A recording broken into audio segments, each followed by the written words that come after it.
Bonjour à toutes et à tous, j'espère que vous portez bien. Moi j'ai chaud, très chaud. On est le jeudi 17 août, j'habite dans le sud-est de la France et je peux vous garantir qu'au niveau température, là ça rigole pas.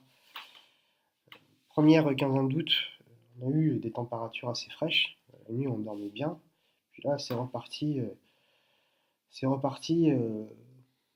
vraiment très chaudement quoi. Alors je suis tenté de mettre la clim, mais j'aime pas trop ça quoi. J'aime pas trop ça. J'aime pas utiliser la clim. Du coup, l'histoire de la clim, de la climatisation, de l'air conditionné, c'est intéressant. Vous savez que ça nous vient surtout d'Amérique du Nord au départ. Alors je vais prendre un exemple, la ville de Hamilton au Canada, n'est pas très connue pour la douceur de son climat. Chaque année, les températures ils sont négatives pendant 129 jours. Et elles dépassent quoi, 30 degrés pendant 18 jours à peu près. Et dans ce bled de 500 000 habitants, il faut savoir que malgré tout, 82% des foyers disposent de la climatisation. Une technologie que même le conseil municipal envisage de fournir gratuitement aux résidents pauvres qui souffrent de problèmes de santé. Et Hamilton inaugure ainsi, de toute façon, un dispositif qui existait déjà et qui a été inventé aux États-Unis, où il y a des aides publiques qui, euh, qui aident des ménages pauvres à s'équiper. Euh, Si on regarde les chiffres du département américain de la santé et du service à la personne, en 2011, le montant global de l'aide à la climatisation aux États-Unis s'élevait à 269 millions de dollars, soit le quart des aides versées pour le chauffage, quoi.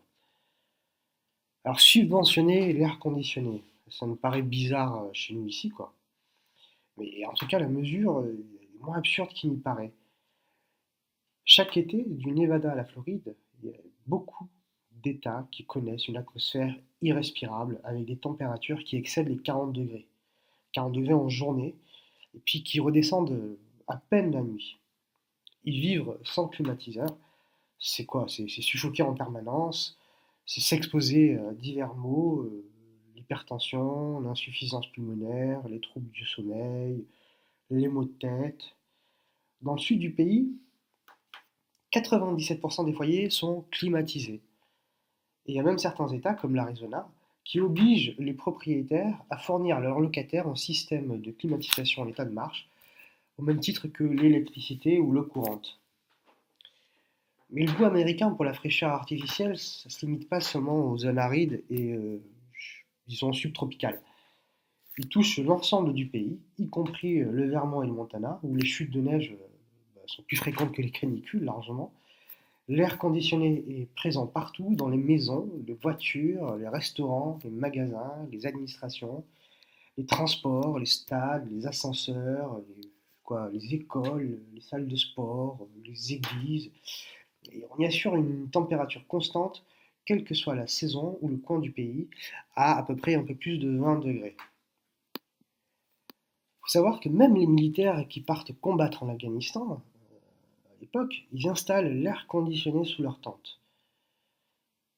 Le journaliste David Owen fait paraître un article au New Yorker qui date du 20 décembre 2010 et qui se titre ainsi The Efficiency Dilemma, excusez-moi pour mon accent. Voilà ce qu'il dit. La personne qui travaille dans un bureau climatisé aura vite tendance à considérer comme insupportable une maison qui en est dépourvue. Voilà. Il faut savoir quand même que cette dépendance elle a un coût écologique considérable, à la fois en termes d'émissions de gaz, ce qu'on appelle les gaz à effet de serre, du fait des fluides réfrigérants utilisés par les climatiseurs et en termes de consommation énergétique. L'air conditionné représente chaque année, je l'ai noté, 6% de l'électricité produite aux États-Unis, bien souvent grâce au charbon, et 20% de la facture résidentielle. Il y a encore 2 ans, le pays consommait autant d'électricité pour refroidir ses bâtiments que l'Afrique pour l'ensemble de ses usages. À cela, il faut ajouter l'énergie nécessaire pour faire fonctionner les climatiseurs des voitures, soit à peu près 26 à 38 milliards de litres de pétrole par an, ce qui est évidemment énormissime.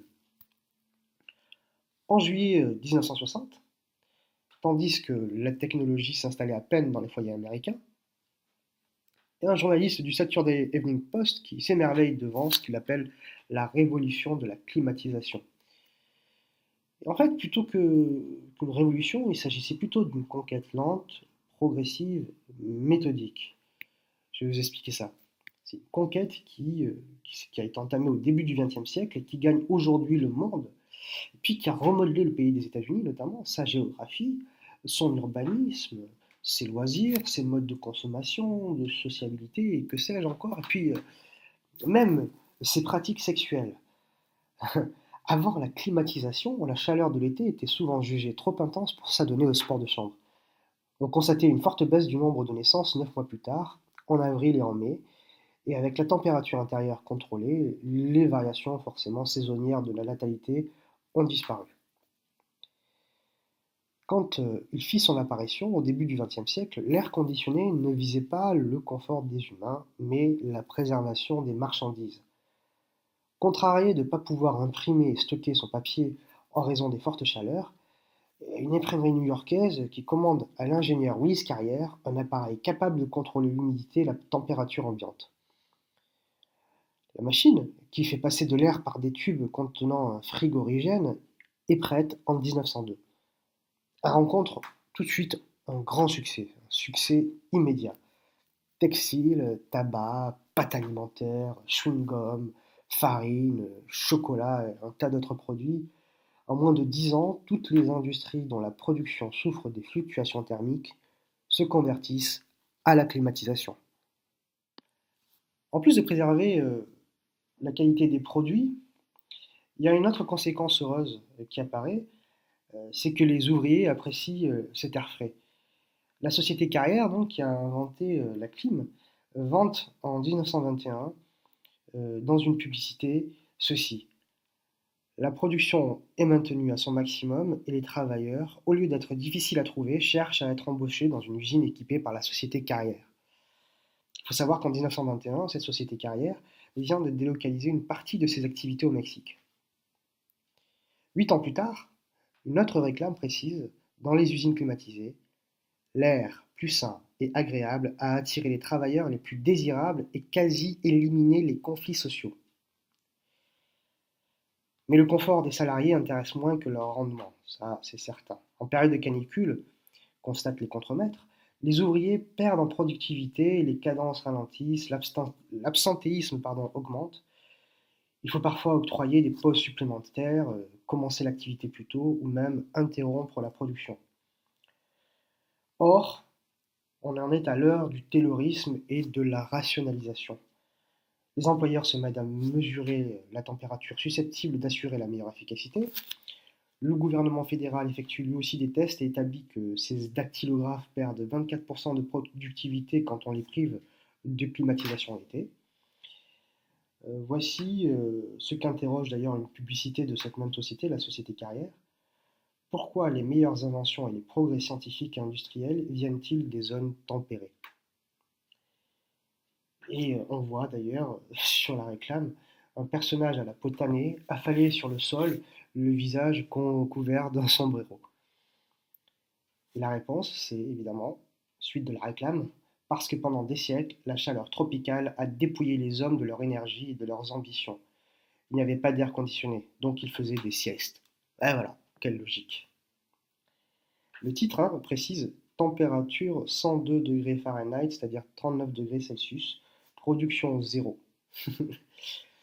Voilà. Alors c'est comme ça que la climatisation a séduit un nombre toujours croissant de bureaux, d'usines, d'administrations. Par contre, si l'air conditionné a d'abord été associé au travail, il évoque également le loisir, le plaisir, le divertissement à travers les cinémas. À la fin du XIXe siècle, ceci attirait le public surtout en hiver. Personne ne voulant s'entasser dans un lieu clos par un soleil de plomb, les salles étaient désertes, sinon fermées au beau jour. Et alors, pour y remédier, la chaîne Balaban et Katz décide, à partir de 1917, de refroidir ses établissements de Chicago. Ouais, devant le succès de l'opération, le coût d'installation peut être rentabilisé en été. La concurrence lui emboîte le pas et dès 1936, les trois quarts des 256 cinémas de la ville sont climatisés. Le mouvement gagne très vite les autres métropoles américaines. Alors, on voit des publicités justement devant ces cinémas. Il fait froid à l'intérieur, toujours à 20 degrés. Et à New York, Houston ou Los Angeles, des panneaux représentant des ours polaires, des cubes de glace ou des flocons de neige ornent désormais les entrées de cinéma. L'été, c'est une saison morte, ce qui rend possible la stratégie de la superproduction estivale.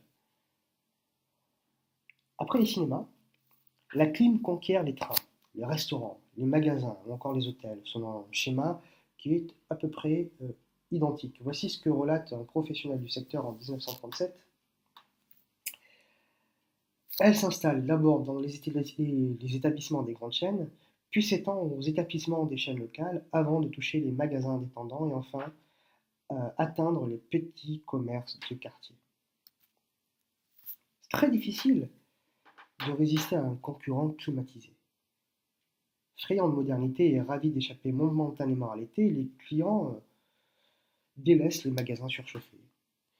En plus, on prête à la climatisation des vertus sanitaires. L'air conditionné serait pur et sain, comme le répètent les publicités et les pouvoirs publics. Dans les trains, par exemple, il ferait disparaître la fumée des cigarettes comme par magie.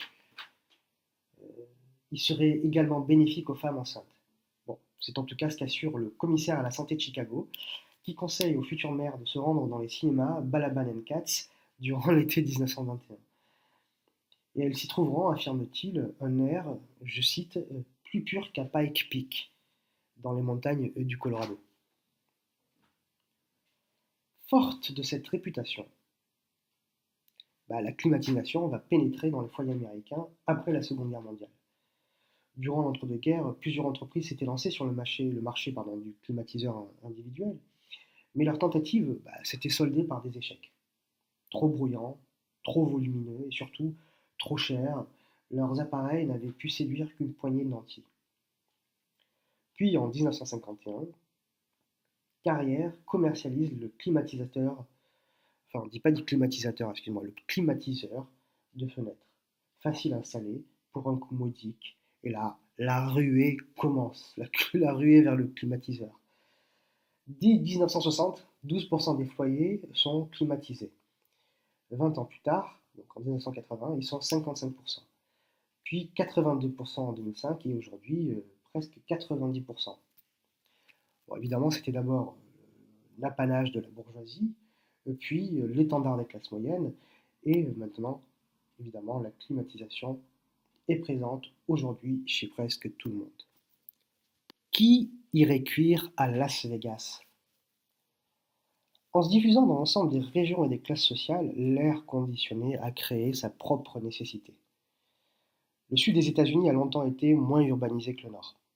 Au début du XXe siècle, sa population se met à diminuer. Le sud perd 10 millions d'habitants entre 1910 et 1950.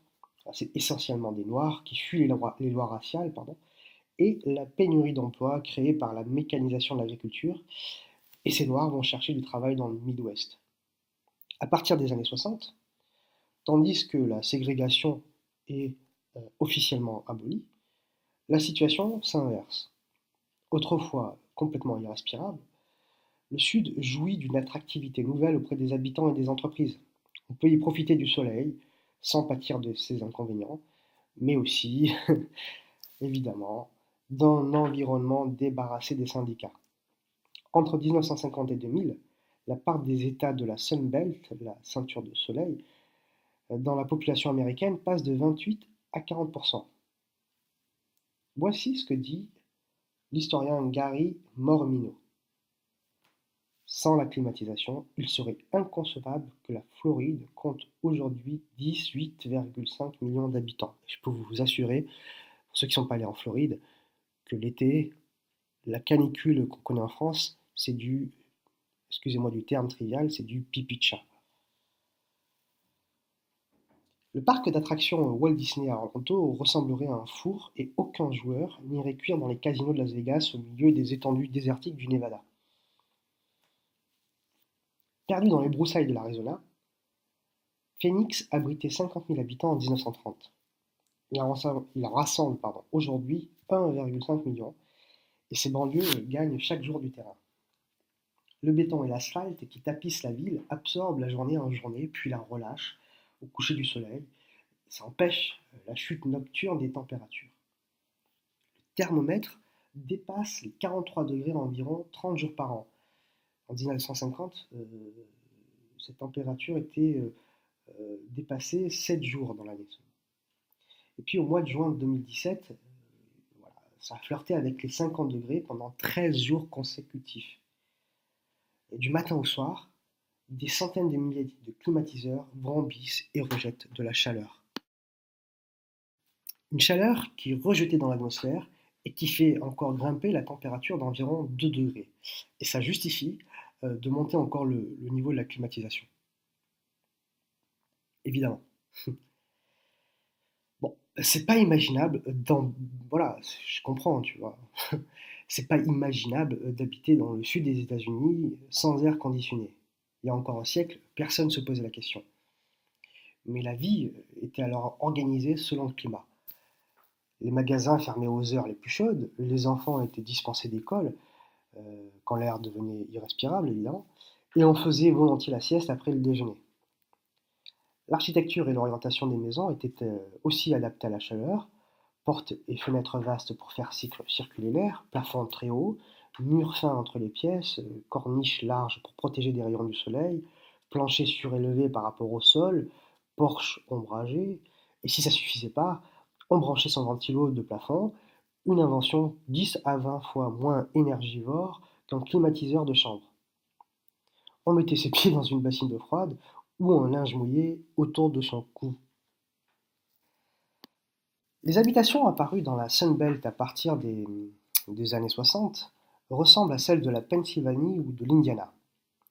Des pavillons préfabriqués aux fenêtres étroites posés sur le sol. Des immeubles modernes conçus avec un système de climatisation centrale. Des gratte-ciel dont les fenêtres ne peuvent même pas s'ouvrir. Comme les terrains étaient vraiment très peu chers, les villes se sont étalées à perte de vue, rendant la voiture encore plus indispensable que dans le nord. Selon l'historien Raymond Arsenault, la climatisation a accéléré, comme il le dit, l'américanisation du Sud. Il y a eu un effacement des différences régionales et une homogénéisation des États-Unis. En Louisiane ou en Alabama, les écoles, les magasins et les bureaux ouvrent désormais sans discontinuer. Les porches où on profitait de l'ombre en discutant avec ses voisins n'existent plus. À New York, en été, personne n'achète plus de glaçons des marchands de rue, ni n'installe son matelas sur le balcon ou le palier de l'escalier extérieur. Désormais, du nord au sud, tout le monde profite de son environnement climatisé. Les Américains s'attendent à trouver la climatisation partout et en tout temps. Une nuit où la température n'excède pas 8 degrés, il y a eu un habitant de Seattle qui n'a pas hésité à expliquer comment brancher l'air conditionné, tandis qu'en Alaska, près du quart des hôtels proposent ce confort. La tolérance du pays à la chaleur a fini par s'éroder au point que les Américains affectionnent désormais des températures inférieures, jugées carrément trop froides pour la plupart des touristes étrangers. Comme du temps où la climatisation ne se trouvait que dans les hôtels de luxe ou les voitures de première classe dans les trains, le froid reste en outre associé à une forme de raffinement, de distinction. En 2005, d'après le supplément Mode et Style du New York Times qui date du 26 juin 2005, les magasins d'habillement new-yorkais affichaient une température d'autant plus basse qu'ils montaient en gamme. L'enseigne à bas prix Old Navy proposait un environnement à 26,8 degrés, soit 4 degrés de plus que le cossu Macy's et presque 7 de plus que la boutique de luxe Bergdorf Goodman. L'avancée de la climatisation a pourtant été semée d'embûches. Dès l'origine, des clients ont envoyé des lettres courroucées pour se plaindre du froid excessif dans les magasins et les cinémas. Dans le sud du pays, il y a des habitants qui ont boudé cette technologie qu'ils considéraient comme une importation venue du nord, et où les gens n'étaient pas assez résistants pour supporter la chaleur. Le président Franklin D. Roosevelt lui-même détestait cette machine installée par son prédécesseur. Voici ce que constatait l'état-major de Carrier, la société Carrier, en 1931. Le président a une forte aversion pour l'air conditionné et n'hésite jamais à le refuser. Les critiques véhémentes qu'il formule régulièrement à la presse font à l'installation une très mauvaise publicité. Alors, bon, il y a eu de nombreux intellectuels qui se sont joints aux réfractaires. Euh, L'écrivain Henry Miller, qui voyait un symbole du divorce entre l'Américain et la nature, dans voilà, ce qu'il écrivait dans le cauchemar climatisé en 1945, jusqu'à l'historien Lewis Mumford, qui critiquait la volonté de l'humanité d'exercer un contrôle absolu sur son environnement dans un texte qui s'appelle The Pentagon of Power, qui date de 1970. Aujourd'hui encore, des militants écologistes dénoncent les dégâts environnementaux de la climatisation. Des scientifiques la montrent du doigt pour expliquer l'augmentation de l'obésité. Ils arguent qu'on a tendance à manger plus quand il fait frais, que l'on reste davantage enfermé à mener des activités sédentaires et que le corps n'a plus besoin de dépenser des calories pour se réchauffer ou se refroidir. Des féministes blâment un usage sexiste des climatiseurs, systématiquement réglés dans les bureaux sur une température qui convient aux hommes en pantalon, cravate et chemise, mais voilà, qui frigorifie les femmes en robe et sandales. Chaque été, les réseaux sociaux débordent ainsi de messages de femmes, et parfois d'hommes, qui se plaignent de devoir emporter un pull, une couverture ou un manteau pour affronter le froid. Bon, ces résistances n'ont jamais quand même entamé la progression d'une technologie promue par les pouvoirs publics, carrément, lesquels octroient à partir des années 60 des prêts avantageux aux ménages qui s'en équipent. Et puis c'est proposé par des sociétés de crédit qui proposent des taux plus élevés pour les achats de biens dépourvus d'air conditionné d'ailleurs, et puis par les promoteurs immobiliers dont les plans de logement l'intègrent automatiquement, ou encore par les géants de l'énergie comme General Electric qui forcément ravis de cette nouvelle demande. La climatisation n'a pas forcément causé que des désagréments, hein. Outre le confort qu'elle procure, elle a contribué à assainir le sud des États-Unis, jadis une terre de prolifération pour des maladies tropicales comme le paludisme, en faisant reculer l'exposition humaine aux moustiques. Euh, ça a permis de lutter aussi contre la fièvre jaune et de faire diminuer la mortalité estivale. Entre 1979 et 1992, à une époque où les pauvres n'en bénéficiaient pas encore, les canicules ont fait plus de 5000 morts, auxquelles il faut ajouter les victimes de la vague de chaleur de 1995 qui tua plus de 500 personnes rien qu'à Chicago. Désormais, euh, les canicules ne sont plus forcément synonymes d'hécatombe. C'est indispensable dans les hôpitaux, les blocs opératoires. L'air conditionné est en outre nécessaire à la fabrication des médicaments qui exigent une température contrôlée. Ça refroidit enfin les centres de données nécessaires au fonctionnement d'Internet. Et oui, personne n'envisage de restreindre forcément l'usage de la climatisation aux États-Unis. En 2008, l'Organisation des Nations Unies a tenté de montrer l'exemple en augmentant la température de son siège new-yorkais de 3 degrés, mais bon, cette initiative, on va dire, n'a pas beaucoup essaimé, quoi. Tout juste quelques villes ont adopté de timides mesures pour indiquer certains excès. En 2015, New York a ainsi interdit aux magasins de laisser leurs portes ouvertes tout en faisant tourner leurs climatiseurs. Une vieille technique visant à attirer les passants par une brise de fraîcheur. En 2011, un pays s'était retrouvé à la diète, quoi, à la diète forcée. Après l'accident de Fukushima, les Japonais avaient dû réduire de façon drastique leur consommation d'électricité et donc de climatisation, quoi.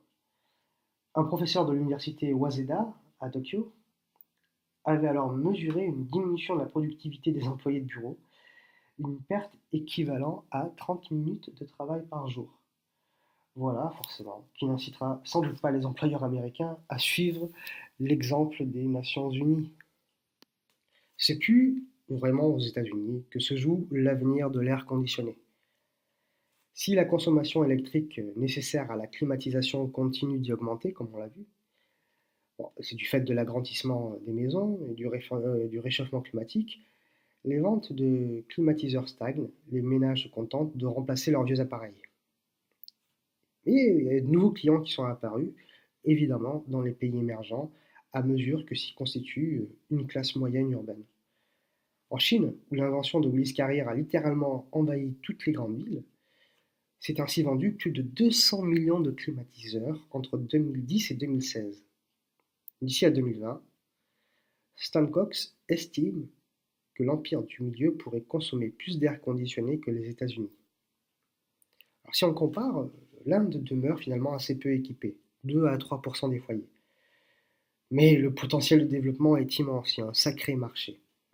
Les métropoles sont tentaculaires, le climat est torride et humide, puis lors des chaleurs exceptionnelles de mai 2016, le thermomètre a atteint le niveau record de 51 degrés à Phalodhi, dans l'état du Rajasthan. Pour la classe moyenne, la fraîcheur artificielle n'est plus inaccessible. Depuis une dizaine d'années, les ventes des climatiseurs bondissent de 15 à 20% par an. Elles ont atteint 3,3 millions d'unités écoulées lors de l'année fiscale 2013-2014. Et puis le produit est devenu tellement attractif que certaines publicités pour voitures ne vendent plus les capacités d'accélération du véhicule, mais sa capacité de refroidissement. Chaque été, l'augmentation de la demande d'électricité met les infrastructures du pays à rude épreuve. Les coupures, elles sont fréquentes, et elles se transforment parfois en pannes géantes, comme par exemple le 30 et 31 juillet 2012, quand 600 millions de personnes ont été privées de courant en Inde. Déjà bien implanté au Japon, en Corée du Sud ou dans les pays du Golfe où l'on fait du ski dans des centres commerciaux par 40 degrés à l'extérieur quand même, le marché de l'air conditionné se développe à vive allure au Brésil, en Indonésie, au Nigeria, aux Philippines ou encore au Mexique. Selon les projections de Lawrence Berkeley Laboratory, du laboratoire de Lawrence Berkeley, il pourrait se vendre 700 millions de climatiseurs d'ici à 2030 et 1,6 milliard d'ici à 2050. La planète s'approcherait alors du taux d'équipement des États-Unis et se retrouverait prise dans le même cercle vicieux où la climatisation aggrave le réchauffement climatique, lequel incite à monter son appareil. Bonne continuation!